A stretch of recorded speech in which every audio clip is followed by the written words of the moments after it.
রাজীব তোর মায় ফোন দিছ? ফোন দিস নি, হাঁটি দে, ধরিস না, হাঁটি দে। রাজীব আবার ফোন দিছ রে বা তোর মায়, ধরিলা? এ দোকানে হাঁটি দে, আর না বিমান লাগাইয়া রাখি দে। ধর তোর মোবাইল ধর, তোর আর ছবি তুলতাম না।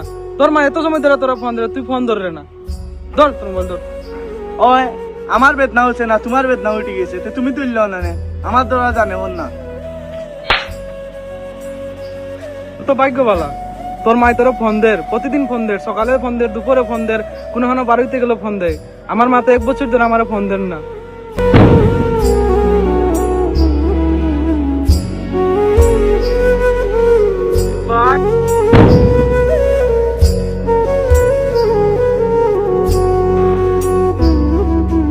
মা বাবা জীবিত থাকতে তাদের কদর বুঝুন, তারা চলে গেলে আপনার বটবৃক্ষের মতন ছায়াটা সরে যাবে।